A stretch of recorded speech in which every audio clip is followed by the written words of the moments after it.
Cátedra Abierta es un espacio para el diálogo y reflexión sobre proyectos y temas de actualidad. Un programa de la carrera de Tecnología de la Imagen de la Universidad Técnica Nacional. Los comentarios y opiniones emitidos en este espacio son únicamente responsabilidad de quien los emite y no representan la posición de la Universidad Técnica Nacional ni de la carrera de Tecnología de la Imagen.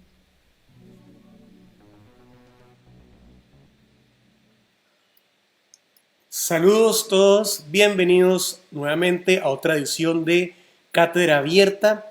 Este es básicamente un programa de tecnología de la imagen de la carrera de tecnología de la imagen de la Universidad Técnica Nacional. Y bueno, hoy tenemos de invitado, y esto me hace muy feliz, a Nicolás Wong, Nico Wong. Nico es director de fotografía.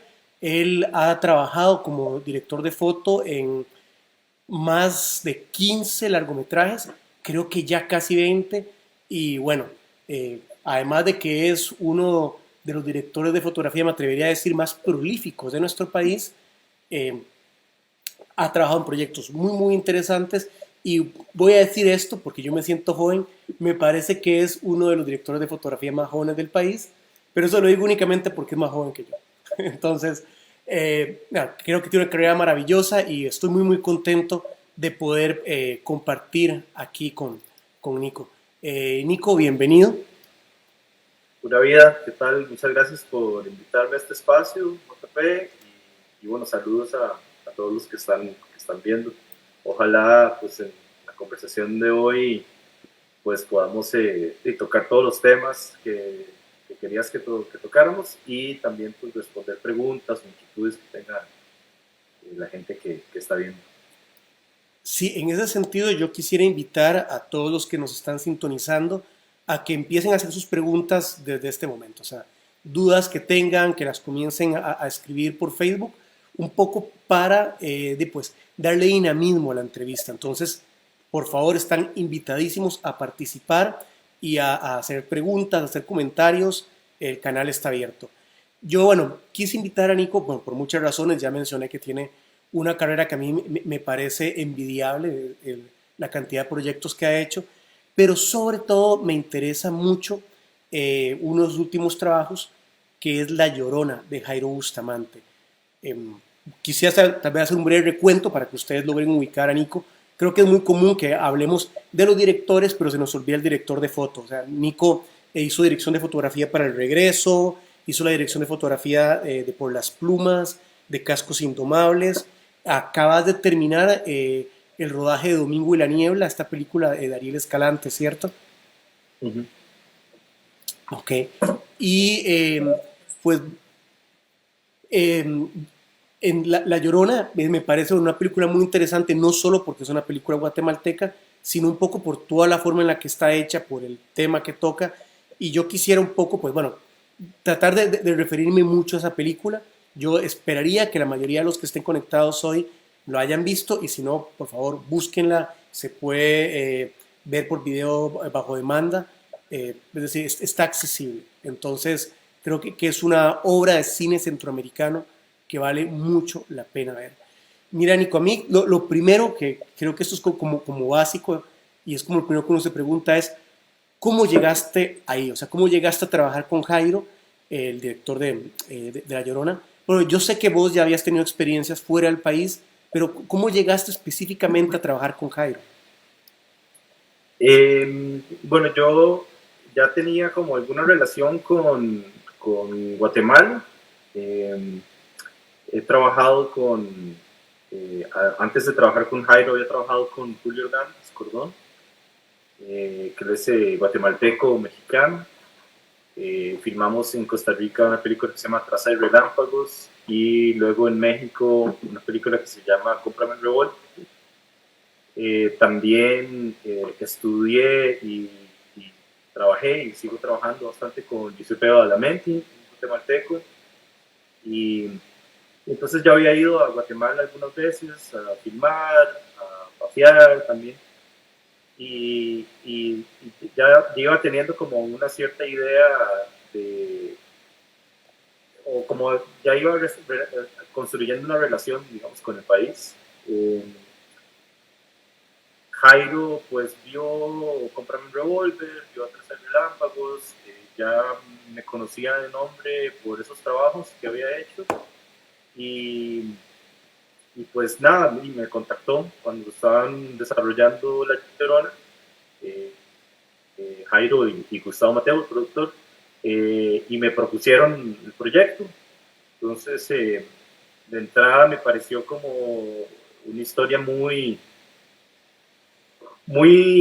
rica, muy innovadora, mezclaba elementos de forma de cine, digamos, como de aspectos como de género, de terror, como de puesta en escena muy interesantes, pero retratando una historia que estaba como muy relacionada con la historia social y política, ¿no? Del país. Entonces como que me parecía como un balance como muy aceptado, muy interesante de usar, digamos, como el poder del cine para retratar como demonios y sufrimientos y, digamos como particularidades de Guatemala, ¿verdad? De la historia de Guatemala, pero que al mismo tiempo también eran como muy análogos a la historia de muchos países latinoamericanos, ¿verdad? Claro. Entonces, bueno, ahí me invitaron a participar y lo que me pareció interesante es que además de invitarme a mí, también había gente de varios lados de Latinoamérica en el crew, había gente de Argentina, gente de Chile, eh, de México, ¿verdad? Todos países que en mayor o menor medida encuentran como puntos en común con las atrocidades y con las particularidades, digamos, como una historia muy sufrida y muy catártica, ¿verdad?, que presentaba la película. Entonces, como que la forma de conformar el crew me pareció como bastante interesante de parte de Jairo. Y bueno, entonces me invitaron a leer el guión, a escuchar como la propuesta que tenían y pues ahí le entramos. Sí. A mí ese tema, bueno, es parte de lo que también me llama mucho la atención. Para quienes no han visto la película, no voy a hacer un spoiler, creo que esto es bastante evidente con buscar una sinopsis. Básicamente, pues se aborda todo el tema de lo que fue el conflicto armado en Guatemala, las desapariciones, las matanzas, eh, un poco, o sea, en este contexto se habla pues del juicio de un dictador, ¿verdad?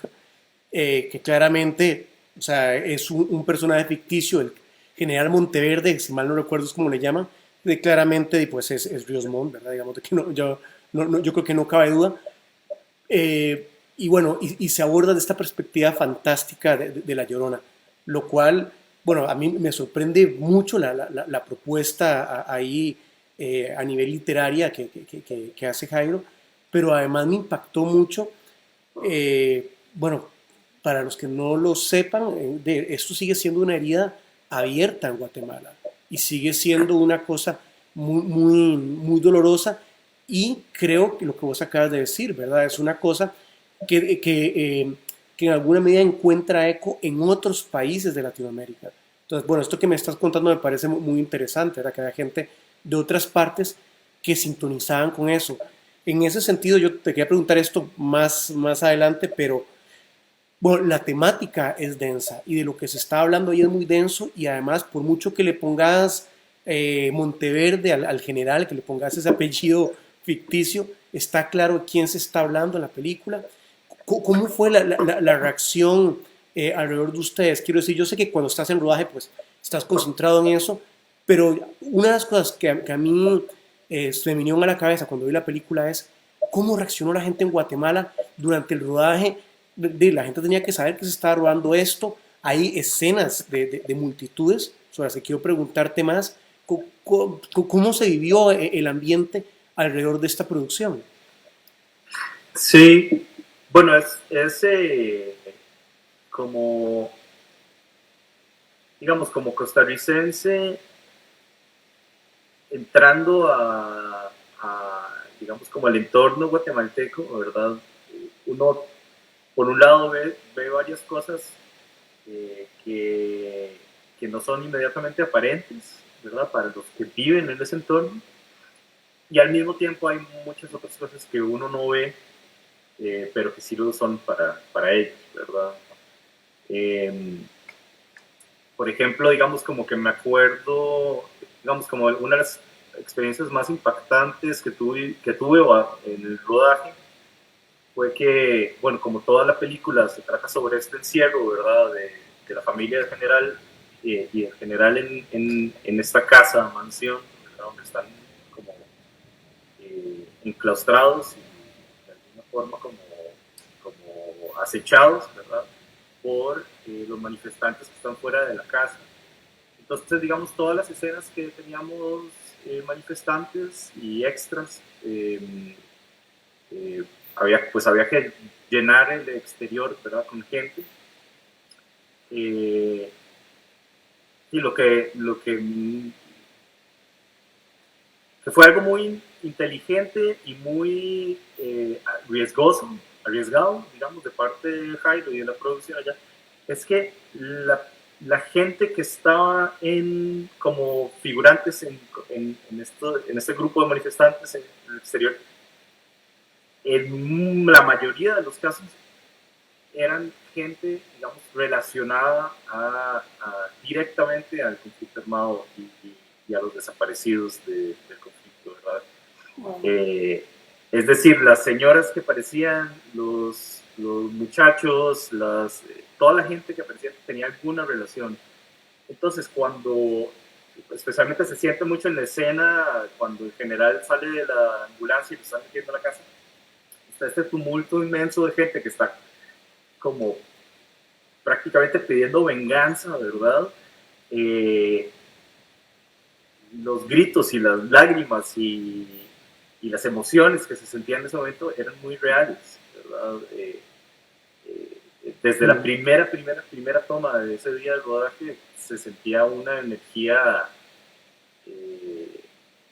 como muy real, ¿verdad? Como que esos gritos de la gente eran como gritos catárticos, como que provienen de sentimientos y de sucesos reales, ¿verdad? Y eso le dio como una perspectiva de la escena completamente distinta, ¿verdad? Y bueno, también como muy realista, ¿verdad? Me acuerdo después de salir eso, yo tenía sensación, son los mejores extras que he visto en mi vida filmando. Y dijeron, claro, es que no están actuando, o sea, están realmente como transmitiendo emociones reales, ¿no? Entonces eso que decís, de que Guatemala es un lugar que tiene heridas abiertas, ¿no? Y que son heridas directas, o sea, ni siquiera es una cuestión generacional, es directo, ¿sabes? Lo hizo todo como mucho más crudo y mucho más fuerte. También siento que nos dio al crew, especialmente al crew internacional, como un mayor respeto a lo que estábamos retratando, ¿no? Y como una mayor responsabilidad de que no solo es como hacer nuestro trabajo bien, sino como que también era como aceptar una responsabilidad de estar como ayudando a retratar algo que es realmente importante, ¿no? Y que es realmente importante dar esa voz y darle importancia a la temática, digamos, de la película, y no que fuera como simplemente una historia más o una película más de terror, por decirlo así, ¿verdad? Sino que es un terror que se desparrama del vaso, digamos, se vuelve real, ¿no? Sí, yo siento que es más como un thriller más que terror, pero, o sea, es que lo he pensado mucho, ¿no? Hay como esta cuestión, ¿verdad? Que siempre estás como dudoso de si realmente hay una cuestión fantástica, hasta, bueno, hasta que ya es claro, ¿verdad? Me interesa un poco lo técnico, porque bueno, yo la obra que te conozco siento que es más contenida, con menos gente. ¿Cómo te sentiste? Pero es que, porque, bueno, obviamente hay truco con los encuadres y esto, pero las escenas fuera de la casa, de la mansión, a mí me parece que hay un montón de gente y me da esta sensación de mucha multitud. Desde tu área, ¿cómo te sentiste trabajando con eso? Eh, bueno, no, digamos, por un lado, sí había bastante poder de convocatoria, ¿verdad? Jairo, a través de fundaciones y de organizaciones no gubernamentales, y a través de su propia fundación, la Fundación Mexicano, pues logró hacer como bastantes lazos con ellos para incluirlos, ¿no? En estas escenas. Eh, eh, digamos, desde un nivel de tener suficiente gente hasta para tener como gente clave, digamos, por ejemplo, como la aparición de Rigoberta Menchú en la escena del juicio. Eh, entonces, digamos, sí había bastante gente en esas escenas. Por ejemplo, uno puede, tal vez podría decir que habrían como entre 200 a 300 personas en esas escenas, en la del juicio y las del exterior de la casa. Sin embargo, digamos, suena como mucho, pero cuando uno pone a esa gente en cámara, a veces no parecen tantas personas, ¿verdad? Y si uno se pone a contar una por una, es como, ok, sí, pues 100 personas no se ven tan como un tumulto tan grande. Entonces, eso me lleva ya como una cosa más técnica, que es, pues, la idea de retratar y de iluminar los espacios para dar la sensación de que es mucho más grande, ¿verdad? Entonces, la solución creativa, digamos, de ciertas escenas, por ejemplo, la del juicio, eh, además de que técnicamente no teníamos todos los recursos para iluminar un espacio de ese tamaño, eh, y tomé la decisión junto a mi gaffer, el Loco González, de iluminar solamente el centro de la sala, ¿verdad? Ujú. Donde está el imputado, ¿verdad? O el acusado. Y eso genera como un degradé hacia las sombras, ¿verdad? Donde no vemos las paredes de la sala, no vemos el final de la sala, solo vemos como un montón de cabezas que se van como en gradación hacia las sombras, ¿verdad? Entonces es como efectos psicológicos de la iluminación que hacen parecer que era mucho más grande de lo que parecía, de lo que era realmente. Claro, yo te iba a preguntar precisamente por esa escena, porque en esa escena me da la sensación de que es una sala atestada de personas y luego una de las fotos de rodaje que me enviaste se ve que en realidad es un montaje pequeñito con bastante tiro, ¿verdad? Y bueno, se ve brutal, o sea, genera toda esta atmósfera. En ese sentido, quisiera preguntarte, mira, cuando vos llegas a un proyecto de este tipo, ¿cómo empezás a desarrollar una propuesta visual? O sea, ¿cómo empezás a trabajar? Bueno, lo primero que hago es leo el guión, eh, simplemente como espectador, ¿verdad? Trato de concentrarme más o digamos como delimitar el área de atención, simplemente como si es una historia que me atrapa, que me estimula, que me hace sentir cosas, ¿verdad? Porque esas cosas que te hacen sentir son como las claves, ¿no? Para luego hacer el trabajo creativo. Eh, Claramente, digamos, es como imposible no imaginar visualmente ciertas escenas cuando uno las lee, pero trato no como enfocarme mucho en lo visual en esa primera lectura, sino más como en enfocarme como en un mensaje emocional, ¿no? de los guiones. Y a partir de eso hablo con los directores o directoras sobre de qué manera ellos visualizan el universo que está plasmado en el guión y trato de encontrar como coincidencias, ¿no? A ver en qué estamos de acuerdo, en qué cosas veo diferente, qué cosas veo parecido, pero las veo de una forma de una forma de realizarlas como diferente a lo que ellos pensaban, ¿verdad? Y ya ahí comienzo a hacer una segunda, tercera, cuarta lectura, ya enfocándome más en un lenguaje visual, ¿verdad? No es como un proceso que ocurre tanto como por orden, pero sí se van sumando capas y capas y capas, ¿verdad? Entonces, dentro de esas lecturas y reuniones con directores o directoras, se trabaja mucho eh, con referencias pictóricas, fotográficas, de documento histórico también. En esta película también se usa mucho documento histórico. Usualmente hay tareas que dicen que mira esta película, mira el trabajo de este fotógrafo, o mira la sensación de este pintor, y todo se comienza a construir de una forma como muy orgánica, ¿verdad? Que luego hay que aterrizar ya en la forma de trabajo ya como más técnica, digamos. Técnica en el sentido de organización de trabajo, ¿verdad? Entonces, sí, hay muchas maneras de armar una propuesta visual en una película. Eh, Algunas son como más ortodoxas que otras, unas son mucho más en papel que otras. Eh, digamos, a mí no me gusta trabajar con storyboards o ese tipo como de como dibujos, digamos, de lo que va a ser como una película, aunque, digamos, respeto a la gente que lo tiene así de claro, pero a mí no me gusta porque siento que uno lo hace tan temprano en la pre, digamos, que cuando ya llega el día de rodar, la realidad no es poco limitante, ¿verdad? Okay, eso me interesa mucho porque a veces pensamos en el storyboard como la herramienta y vos no sos la primera persona que conozco que me dice no me gusta usar storyboards, pero ¿por qué no te gusta usar storyboards? Sí, digamos por eso, porque lo siento como limitantes ya a la hora de realizar, ¿verdad?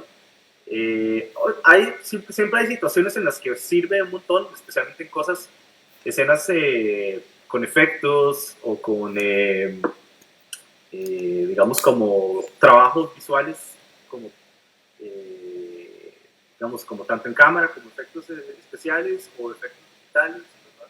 Pero incluso en esas situaciones lo que me gusta hacer es tomar fotos, usar fotos como armar el storyboard a través de fotos en las locaciones reales, ¿verdad?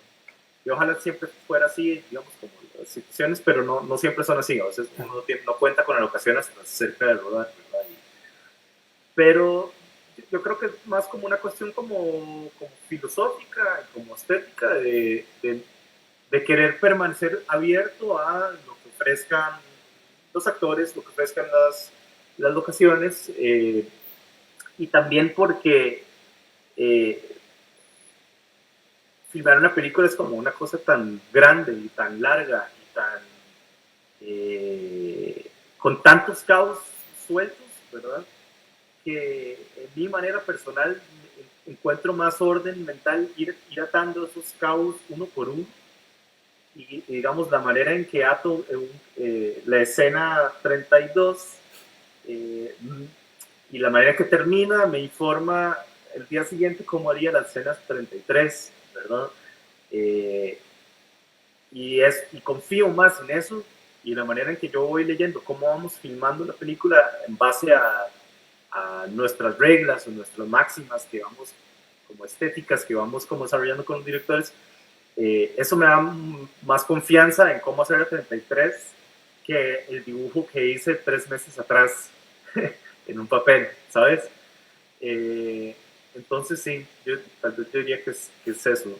De alguna gente dirá que es como una cuestión como de pereza o de no querer hacer la tarea, o sea, pero digamos, pero no lo es en el sentido de que prefiero mil veces hacer la tarea en planos de piso, de iluminación, de contar con las herramientas correctas, de, de establecer como un centro sólido, un fundamento sólido y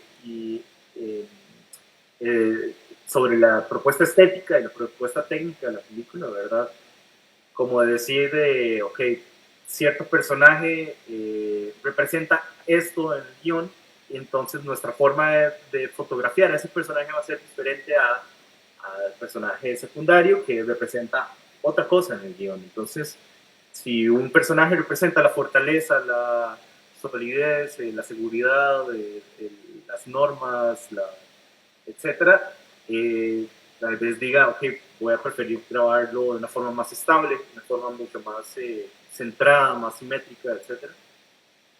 Cuando otro personaje representa como la espontaneidad, la rebeldía, la destrucción, la capacidad creativa de la destrucción, etcétera, voy a encuadrarlo y filmarlo de otra manera.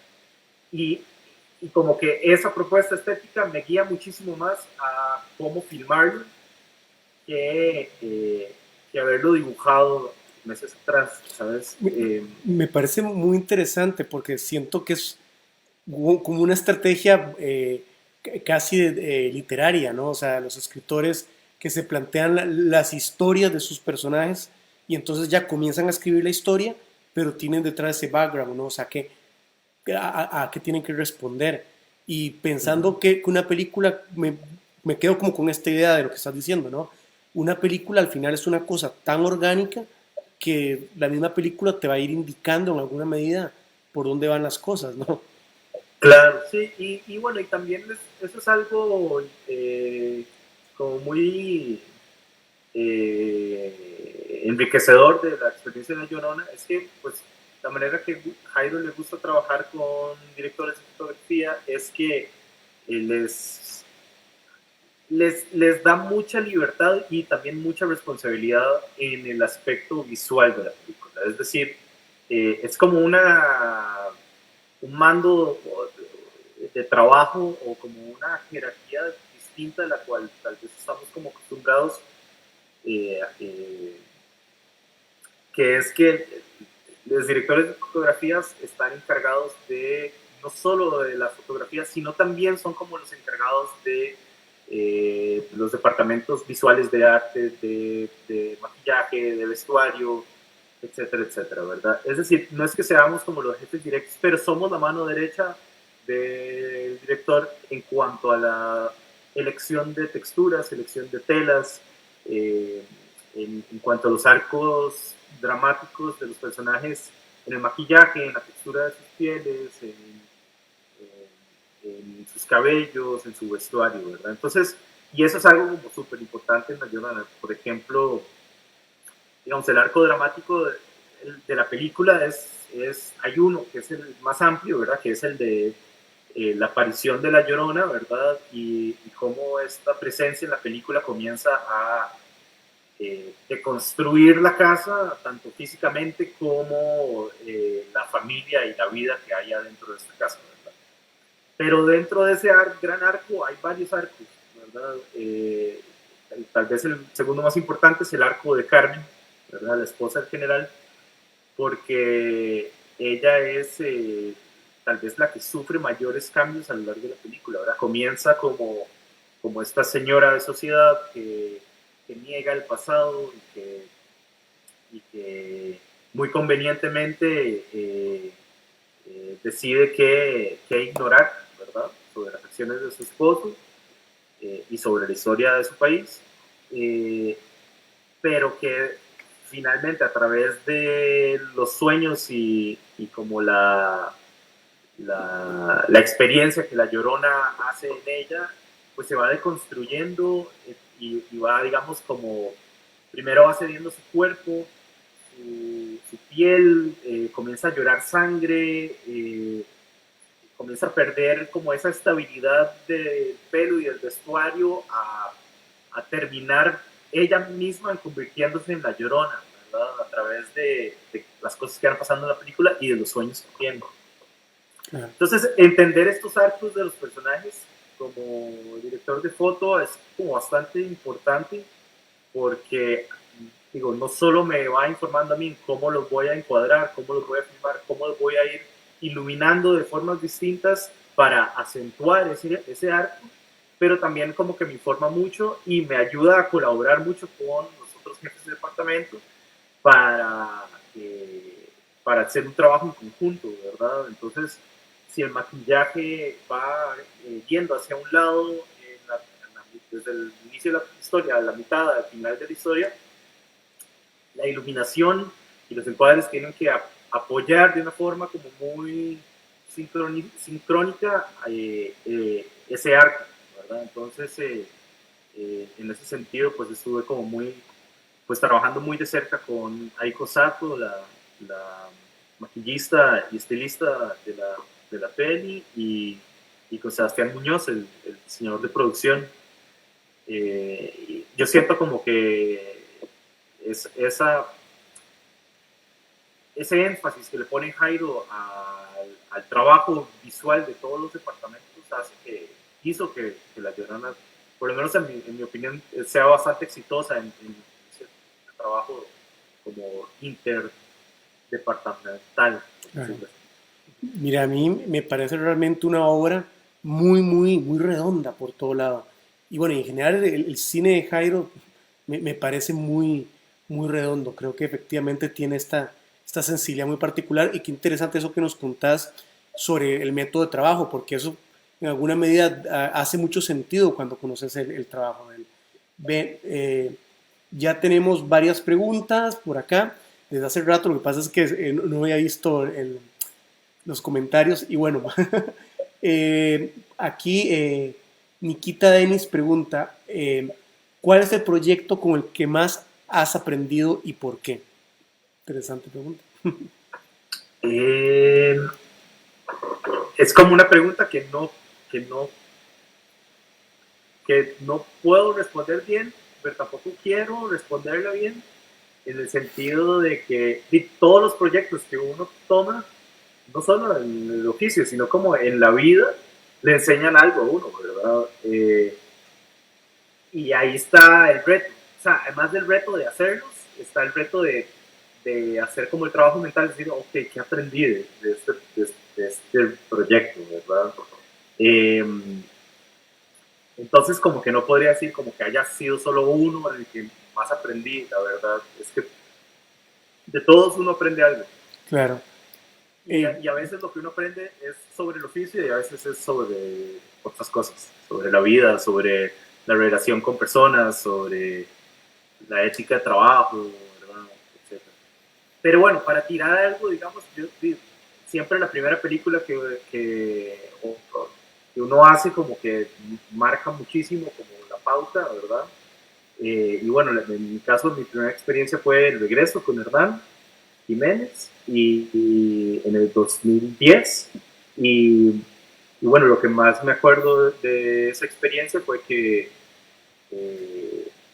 fue una película hecha como con un crew como muy familiar y muy cariñoso y muy íntimo, ¿verdad? Donde varios éramos amigos y varios nos hicimos amigos y como que esa calidez humana que tenía la película, hay algo de ahí, de eso que nace de un diseño, ¿verdad? Y es un diseño que hizo Hernán a la hora de escoger a la gente que iba a conformar el crew y a la hora de hacer el énfasis o acentuar de una manera como indicada qué cosas son importantes en un set, qué cosas son importantes en las relaciones de trabajo, ¿verdad? Y bueno, y eso a mí me enseñó muchísimo sobre qué tipo de cine quiero hacer y también sobre de qué manera quiero trabajar, ¿verdad?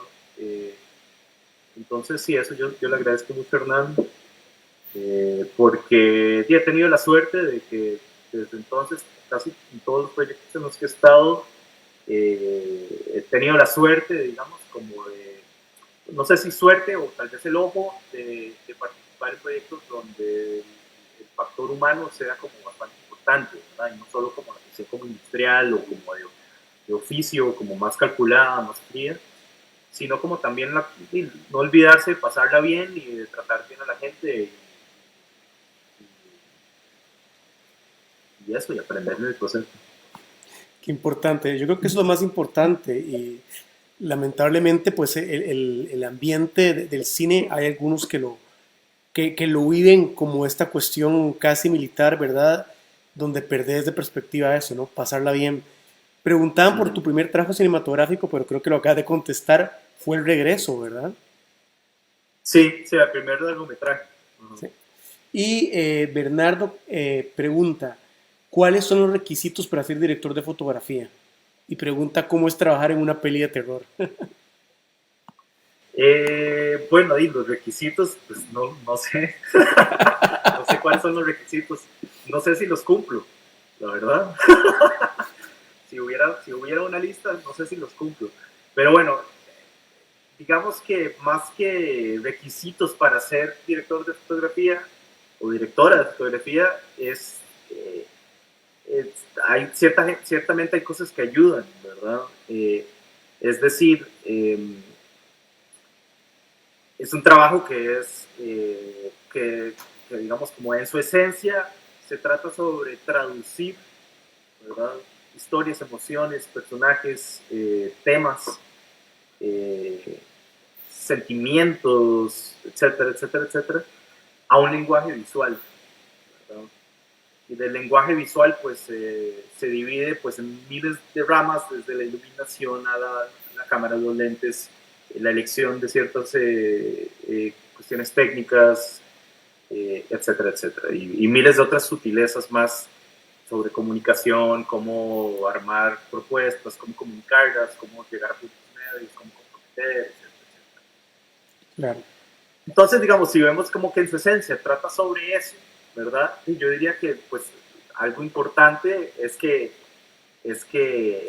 ese proceso de convertir o traducir emociones a un espacio visual sea algo que le interesa a la persona, ¿verdad?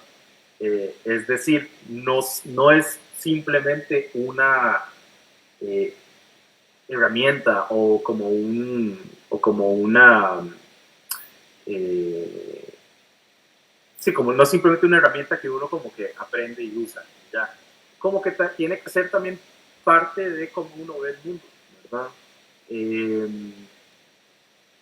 Ahora, digamos, en los tiempos en que vivimos, o sea, no podemos negar de que, digo, generalmente todo el mundo tiene como un factor o como un lente visual hacia la realidad, ¿verdad?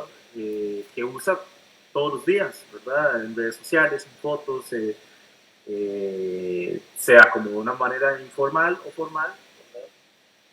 Pero es una herramienta que uno inconscientemente o conscientemente la mayoría de las personas usan, ¿verdad? Entonces, si uno va a trabajar como director de foto o directora de foto, es importante como llevar esa herramienta a conciencia, ¿verdad? Es decir, ¿cómo estoy viendo el mundo? ¿Qué cosas decido ver? ¿Qué cosas decido no ver? ¿Verdad? Tanto a un nivel como moral y como estético, ¿verdad? Y diría que esos ni siquiera están separados, o sea, por la perspectiva moral y la perspectiva estética son una misma, ¿verdad?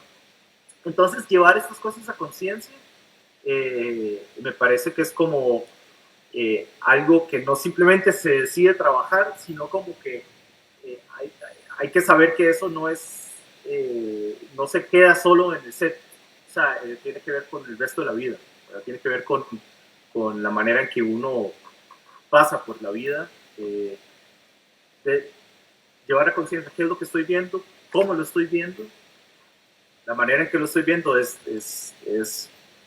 buena, es mala, me da más cosas o me quita cosas, ¿verdad? Entonces es como que, es decir, me abre el mundo o me lo reduce, ¿verdad? Entonces como que pensar en esos términos como filosóficos, yo diría que eso es importante, es importante. Tal vez hay mucho como énfasis en tecnologías o como en el envoltorio superficial de las imágenes, ¿verdad?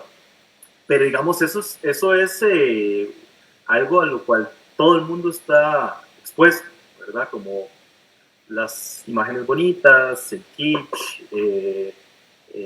las imágenes falsas, ¿verdad? Pero si vamos a meternos en esto de lleno y trabajar de esto y vivir de esto, y no solo eso, hacer de eso nuestro arte, ¿verdad? Creo que hay que ser como bastante como crítico y autocrítico de, de poder ver más allá del envoltorio de la imagen, ¿verdad? Ver más allá de la superficie de lo que está siendo retratado y tratar de entender qué está detrás y no solo qué está detrás de cómo se realiza, cómo se logra técnicamente esa imagen, sino también qué está transmitiendo. Eh, porque en el peor de los casos podría estar transmitiendo algo falso, ¿verdad? Y en el mejor de los casos está, pues, no sé, tirando un poquito de luz sobre una realidad humana o sobre como algo que compartimos todos los seres humanos, ¿verdad? Y, y digo, yo diría que eso es como un acierto del arte, ¿verdad? Entonces, poder como diferenciar entre esas cosas o tratar de diferenciar, porque obviamente es imposible hacerlo a la perfección y todo es relativo en este mundo, ¿verdad? Pero eso es parte del ejercicio de hacer dirección de foto desde mi punto de vista, ¿no? No, a mí me parece muy interesante y concuerdo con vos en realidad. O sea, yo creo que en las, ¿cómo se llama? A ver, en las artes expresivas o en los medios expresivos mediados por la tecnología hay una tendencia muy grande a tomar básicamente el envoltorio, como vos dijiste, me gustó mucho eso, o sea, toda la cuestión técnica como el contenido en sí mismo y es el empaque en realidad. Hay muchas preguntas que han surgido de todo tipo, proyectos retadores para vos y esto, pero voy a saltarme algunas preguntas porque acaba de surgir una a partir de lo que acabas de decir. Pregunta Miguel Ángel Pérez, ¿cómo la moral tiene influencia en la estética? Es una pregunta de metieron en un problema, creo. Porque, digamos, como ¿qué es la estética, verdad? La estética es, digamos, qué es lo que vemos bello, ¿verdad? ¿Qué es lo que, no solo lo que es hermoso, o sea, lo que es bello, ¿verdad? Lo que nos estimula y nos atrae y lo que dirige nuestros ojos a ver hacia algo, hacia un punto o hacia algo, ¿verdad? Eh, entonces, es moral porque en esta corta vida que tenemos, ¿verdad? Solamente podemos ver un número limitado de cosas, o de personas, o de mensajes, o de transmisiones, ¿verdad? Entonces, si la estética es lo que nos dirige hacia dónde poner nuestra mirada, claro que es moral, claro que es moral. O sea, desde mi punto de vista es completamente moral. Yo sí creo que hay como una responsabilidad, especialmente en el cine de nuestra región, de poner el lente en las cosas que importan, ¿verdad? Eh, por lo menos a nivel personal, ¿verdad? Ahora uno dice, bueno, sí, lo que le importa a uno le importa poco a otro, etcétera, etcétera, ¿verdad? Pero digamos, es una elección completamente y, y entender que esa decisión eh, conlleva, digamos, como una responsabilidad moral. Eso quiere decir que entonces las cosas que yo encuentro bellas, eh, y de nuevo reitero, no estoy diciendo las cosas que encuentro hermosas, sino las cosas que encuentro bellas, ¿verdad? Eh, van, trato de evaluarlas en cuanto a si son cosas que importan, digamos, a nivel de mensaje, que si importan a nivel de sentimientos y de emociones, etcétera, ¿verdad? Ahora, claramente, pues no todas las películas están tratando de transmitir las mismas cosas, pero bueno, algunos mensajes serán más políticos, más sociales, otros son mensajes que son mucho más íntimos y mucho más humanos, que tratan sobre las relaciones interpersonales, sobre la amistad, sobre el amor, sobre problemáticas, etcétera. Entonces, digo, a todo esto no estoy diciendo que quien no haga cine activista no está haciendo cine importante. Es decir, yo creo que todas las historias tienen algo importante que decir, ¿verdad? Pero la dirección de fotos se encarga de cómo decirlas, ¿verdad? Y si uno las dice de una forma engañosa, ahí sí me parece como una cuestión moral, ¿verdad? Y si uno decide contarles de una forma más honesta y más respetuosa del tema al cual uno está tratando, ¿cómo no decir que lo estético es moral, ¿verdad? Claro, y bueno, pienso que además el acercamiento de estético está definido por una moral, por una ética, por unos valores, ¿verdad? Eh, y en ese sentido yo lo veo súper claro. No es el mismo acercamiento, es que no quisiera como entrar en el típico cliché, ¿verdad? Porque lo clásico para explicar esto es decir, la estética nada sí que responda, porque es como un cliché porque es súper evidente, súper claro que hay una estética. Pero bueno, hablemos de algo parecido. O sea, la estética soviética tiene toda una construcción en base a una serie de preceptos morales. Lo que pasa es que no lo vemos, lo tenemos tan asumido. Entonces yo creo que lo que decís está súper claro. Y me parece muy importante este llamado un poco a hacerse esa pregunta, ¿verdad? ¿Qué es lo importante para mí? ¿Qué es lo que yo considero que es importante? A mí me parece que eso es simplemente fundamental. O sea, poder decírnoslo y a partir de eso, pues, ver cómo lo vas a contar, ¿verdad? Vieras, Sí, y podemos hasta como hacer esa misma pregunta en cuestiones como que no son ni siquiera tan trascendentales como digamos esas preguntas existenciales sobre lo que estamos haciendo, sino como hasta digamos simplemente pensando en el arco narrativo el arco dramático de un personaje en una película, ¿verdad? Eh, hay- la, uno puede tener imágenes en la cabeza a la hora de leer el guión que así se vería muy bonito, así, ¿verdad? Pero después, si uno no está sintonizado con el arco dramático de un personaje y lo que está pasando y la manera en que el actor o la actriz retratan a este personaje, ¿verdad? Tal vez esa forma de retratarlos no está siendo justa o no está siendo honesta con la historia y lo que está pasando en ese personaje internamente en ese momento del guión, ¿verdad? Entonces, como que preguntarse eso cada vez que uno está en set, cada vez que uno está retratando una escena, es ese mismo ejercicio, pero aplicado en algo mucho menor, digamos, o más simple, ¿verdad? Es como si retrato el personaje de esta manera, estoy ahí, digamos, como haciendo más bien una mirada mía, tercera, sobre lo que está pasando de ese personaje, o si hago esta otra mirada, estoy más bien compartiendo lo que está pasando en el mundo interno de este personaje, ¿verdad?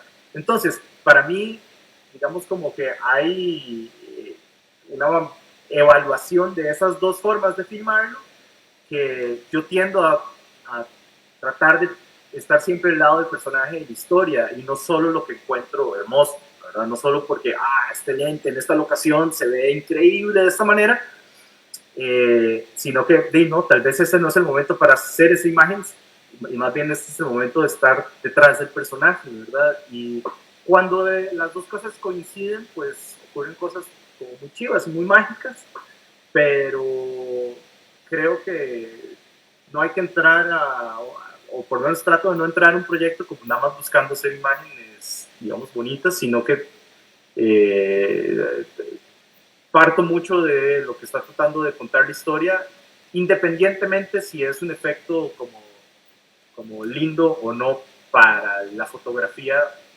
sola, ¿verdad? claro. Ven, nos quedan pocos minutos porque sé que, bueno, tenés compromisos. Eh, Me gustaría remitirme a algo que dijiste hace un momento, el tema de los referentes. Si se pudiera, me encantaría que nos contés qué referentes utilizaste para La Llorona y además me gustaría, bueno, que te refieras a quiénes son referentes para vos. O sea, como director de foto, Nico, yo una vez te dije hace años que te había entrevistado para mi tesis, de hecho, que yo había encontrado ciertos elementos que veía como reiterativos en tu trabajo, que yo ya habían comenzado a encontrar así como esos, los micos, ¿no? Esas cosas que hacías constantemente. Eso fue hace muchos años, honestamente, no sé si aquellas cosas que había identificado en ese momento aplicarán ahora, probablemente no, pero para vos, ¿cuáles son tus referentes? Bueno, ¿cuáles fueron los referentes para La Llorona? Y ya a un nivel más profesional, ¿cuáles son tus referentes actualmente?